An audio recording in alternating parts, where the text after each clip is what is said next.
नमस्कार दोस्तों, मेरे YouTube चैनल पर आपका स्वागत है।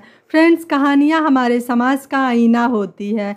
हर कहानी समाज में हो रही अच्छाइयों या बुराइयों को उजागर करती है, लेकिन सभी कहानियाँ हमें कुछ ना कुछ सिखाती हैं। हमारी आज की कहानी एक रिटायर बाप की कहानी है, जो रिटायर होने के बाद अपने बेटे के पास रहने तो पहुंच जाता है, लेकिन बात में बेटे के द्वारा नकारा और अपमानित किए जाने पर बेटे को क्या सबक देता है। तो चलिए आज की कहानी शुरू करते हैं। शरद जी सुबह 6 बजे उठकर अपनी चाय बनाकर पीने के आदी थे। पत्नी बिमला उनके हाथ की चाय पीने के बाद लगभग आधे घंटे का समय बिस्तर में और गुजारती थीं। फिर वे उठकर नहा धोकर पूजा से निवृत्त होने के बाद नाश्ते की तैयारी में लग जाती थीं। इधर शरद जी इस दौरान पेपर पढ़कर फुर्सत हो जाते और फिर नहाने चले जाते।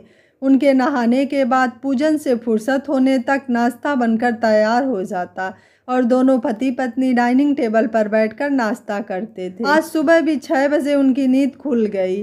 उन्होंने उठकर रसोई का रुख किया ही था कि पत्नी ने टोका, अरे इतनी सुबह कहाँ चले? उन्होंने कहा, भाई मैं तो उठकर चाय बनाने जा रहा हूँ। तो वे बोली, अरे बाबा, ये हमारा घर नहीं है, आरव का घर है। हम कल ही तो यहाँ पहुँचे हैं और रसोई घर उनके बेडरूम से सटा हुआ है। आप चाय बनाने लगोगे तो खटपट की आवाज़ से उनकी नींद खराब हो जाएगी। आज रविवार है, उनकी छुट्टी है, थोड़ी देर तक सोएंगे वो लोग। आप आज ज़रा देर से चाय पी लेना। शरद जी मन महसूस कर रह गए, मगर उन्हें अपनी रूटीन का इस प्रकार बदला जाना पसंद नहीं आया। शरद जी एक लगभग 65 वर्षीय तंदुरुस्त बुजुर्ग थे। प्रथम श्रेणी अधिकारी पद से रिटायर हुए थे और अपने पूरे कार्यकाल में दफ्तर में सबसे ज़्यादा चुस्त दुरुस्त माने जाते थे। उनकी कार्यकुशलता का सब लोहा मानते थे और बड़े छोटे सभी कर्मचारी अधिकारी उनसे अपनी व्यक्तिगत समस्याएं भी डिस्कस करते थे। मिलनसारिता उनका सबसे बड़ा गुण था, जिसकी वजह से उनके समकक्ष और उच्चाधिकारियों के साथ ही उनके मातहत भी उनका बड़ा सम्मान करते थे। शरद जी जिस रोज रिटायर हुए, उनके समस्त सहकर्मी बेहद दुखी थे और आज इतने समय बाद भी यदि वे कभी कार्यालय पहुंच जाते तो उन्हें वही सम्मान मिलता था। शरद जी के हृदय के किसी कोने में इस बात का गर्व भी था। वहीं शरद जी बेटे बहू के बार बार आग्रह और पत्नी की मनुहार से पिघलकर कुछ दिनों के लिए बेटे के घर रहने आ गए थे, वरना वे जहाँ रहते थे वहाँ उनके और उनकी पत्नी के स्वभाव के फलस्वरूप सभी उनका बड़ा सम्मान और प्यार करते थे। उन लोगों को जब पता चला कि शरद जी और उनकी पत्नी थोड़ा अधिक समय के लिए बेटे के घर जा रहे हैं, तो सभी बड़े उदास हो गए थे। खैर, उस रोज़ तो शरद जी मन महसूस कर रह गए। उन्हें सुबह की चाय 8:30 बजे के बाद काम वाली राधा के आने पर ही मिली। उन्हें उस चाय में कोई स्वाद नहीं आया। अरे अपने हाथ की बनी कड़क चाय और कहाँ ये काम वाली के हाथ की बनी सामान्य चाय उन्हें बेहद फीकी लगी। उसमें भी बड़ी बात तो उसके बाद के दिनों में हुई। दरअसल शरद जी हमेशा से अपने निश्चित रूटीन में दिनचर्या के आदी थे, मगर इधर उनके बेटे बहू उन्हें बात पर टोकते रहते। क्या बाबूजी, आप इतना सुबह मत उठिए, आप ऐसे मत बैठिए, घुटनों पर जोर पड़ेगा, ऐसा मत कीजिए, बीमार हो जाएंगे। बाहर पड़ोसियों से ज़्यादा मत घुलिए, वरना वो गले पड़ जाएंगे। इस प्रकार की टोका टाकी सारे दिन और रात को सोने तक चलती रहती। उस पर बेटे का बार बार उलाहना कि आप लोगों की उम्र हो रही है, हमें हमेशा आपकी चिंता रहती है। अब तो हम आपको यहाँ से जाने ही नहीं देंगे। आप तो अपने सारे बैंक अकाउंट इत्यादि यहीं ट्रांसफ़र करवा लो और वहाँ का मकान बेच डालो। शरद जी ये सब सुनकर कभी कभी आपा खो बैठते। तब उनकी पत्नी उन्हें संभालती थी। वो कहती, थोड़े दिन यहाँ चुपचाप गुजार लीजिए, फिर हम चले जाएंगे अपने घर। इधर यदि शरद जी कभी कोई विरोध करते या प्रतिक्रिया देते तो बेटा बहू उन्हें नसीहत देने लगते कि आप तो सठिया गए हो, ऐसी उल जलूल बातें कर रहे हो। पहले हम लोग आपकी बातें चुपचाप सुन लेते थे, मगर अब हम बड़े हो गए हैं, अब आपकी नहीं चलेगी, इत्यादि इत्यादि। धीरे धीरे दिन गुजर रहे थे और शरद जी की कुंठा बढ़ने लगी थी। उनका खुशहाल स्वभाव जैसे कहीं खोता जा रहा था। रोज रोज यह सुनकर कि आप सठिया गए हो, आपको ये नहीं आता, आप ऐसे बैठो, ऐसे चलो, क्या बाबूजी, आपसे तो बात करना भी नहीं आता। इन तानों ने उन्हें भीतर ही भीतर तोड़ना शुरू कर दिया था। ऊपर से तो वे सामान्य बने रहते, मगर अंदर अंदर वे कहीं टूटने लगे थे। उन्हें अपना घर, अपने पड़ोसी सब बड़ी व्याकुलता से याद आने लगे थे। पत्नी बिमला उनकी दशा से कुछ हद तक वाकिफ थीं। वे उन्हें समझाने का भरसक प्रयास करती थी, मगर सरस जी को लगने लगा था कि शायद वे सचमुच बूढ़े हो गए हैं। पिछले कुछ दिनों में बेटे के घर के प्रवास ने उन्हें भीतर से बिल्कुल कमज़ोर बनाना शुरू कर दिया था और वे गुमसुम से रहने लगे थे। इस पर भी उन्हें उलाहना मिलता कि बाहर वालों से तो आप खूब बतियाते हो और हमारे पास बैठकर चुप हो जाते हो। अब बेचारे कैसे बताते कि तुम लोगों के बीच बोलता हूँ तो डांट पड़ती है। ऐसे क्यों बोले, ये क्यों बोले, आपको तो बात करना भी नहीं आता और न बोलो तो ताने। आखिर उनके गिरते स्वास्थ्य को देखकर बेटा बहू उन्हें शहर के सबसे बड़े अस्पताल में चेकअप करवाने ले गए। उनकी सभी जांच सामान्य रही। हाँ, डॉक्टर ने एक बार डिप्रेशन की जांच करवाने की सलाह दे दी। बेटे ने शहर के नामी मनोचिकित्सक से अपॉइंटमेंट ले लिया, जो 1 हफ्ते बाद का मिला। सरस जी घर आ गए। उस रात खाना खाकर सब लोग सोने चले गए। सरस जी की आंखों से नींद कोसों दूर थी। उनकी पत्नी अपनी दवाई लेकर सो गई थी। वे उठे, पानी पिया और सोने की कोशिश करने लगे, मगर नींद तो नहीं आई। अलबत्ता उनकी आंखों से आंसू जरूर बहने लगे और थोड़ी देर में वे बेकाबू होकर फपक फपक कर रो पड़े।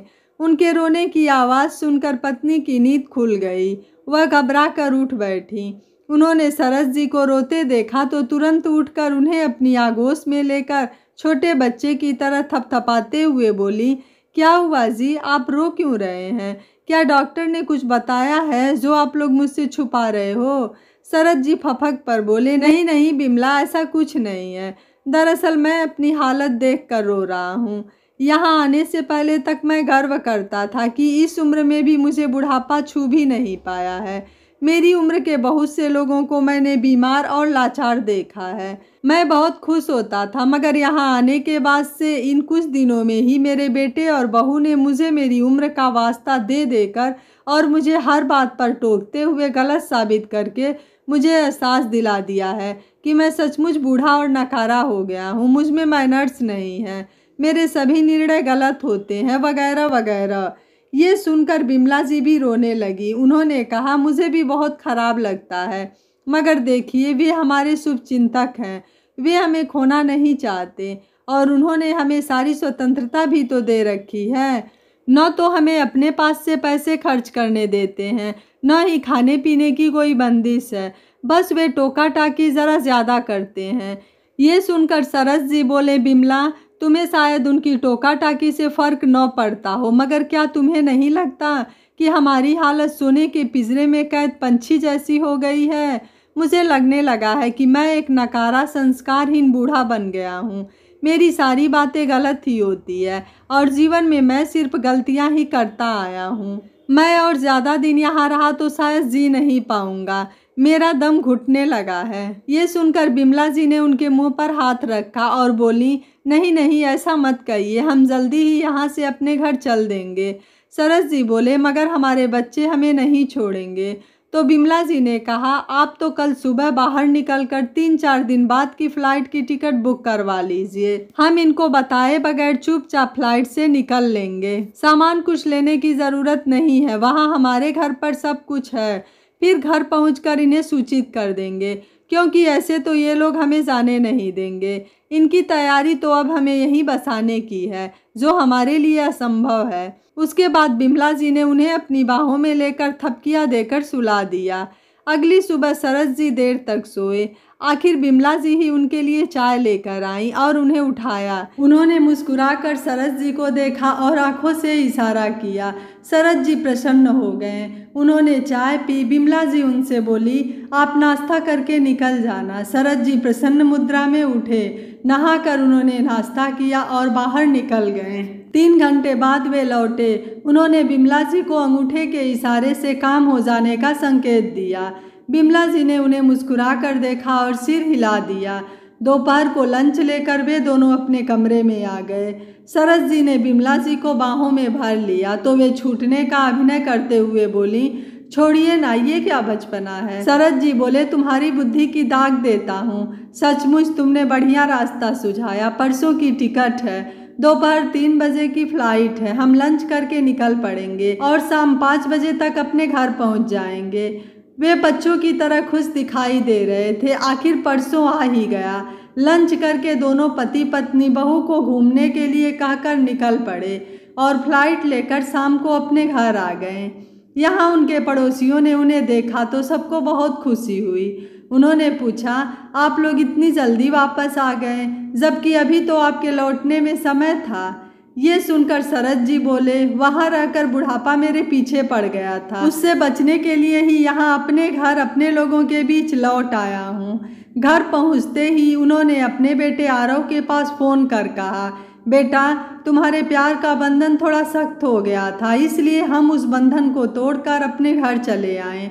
तुम परेशान मत होना, हम लोग यहाँ बहुत आराम से हैं और सम्मान के साथ जीवन व्यतीत कर लेंगे, क्योंकि यहाँ बात बात में हमें कोई बूढ़ा और नकारा होने का एहसास दिलाने वाला नहीं है। और हाँ, मैं पिंजरे में रहने का आदी नहीं हूँ, भले ही वह पिंजरा सोने का ही क्यों ना हो। इतना कहकर फ़ोन रख दिया। बेटे को भी अपनी गलती का एहसास हो रहा था, लेकिन अब पछताए क्या होत है जब चिड़िया चुन गई खेत। दोस्तों, जब बच्चे माँ बाप पर ज़रूरत से ज़्यादा प्रतिबंध लगाने लगते हैं, टोका टाकी करने लगते हैं, तो वह प्यार भी बंधन बन जाता है। बुढ़ापा आने का मतलब यह नहीं होता कि आदमी नकारा हो जाता है, कमज़ोर हो जाता है। बुजुर्गों के पास तो ऐसे अनुभवों का खजाना होता है जो हमें उनसे लेना चाहिए, न कि उन्हें बात बात में टोका टाकी कर नीचा दिखाना चाहिए। बुजुर्गों को भी अपने हिसाब से जीवन जीने का हक होता है, अपनी खुशियाँ ढूंढने का हक होता है। जहाँ खुशियाँ नहीं वहाँ रहना बेकार है। शरद जी ने अपने बेटे का घर छोड़कर बहुत अच्छा किया, क्योंकि वह वहाँ घुट घुट कर जी रहे थे। फ्रेंड्स, आपकी इस कहानी के बारे में क्या राय है, आप मुझे अपनी राय कमेंट बॉक्स में ज़रूर दीजिएगा। वीडियो पसंद आया है तो वीडियो को लाइक, शेयर एंड चैनल को सब्सक्राइब कर लीजिएगा। Thank you for watching. मिलते हैं अगली कहानी में।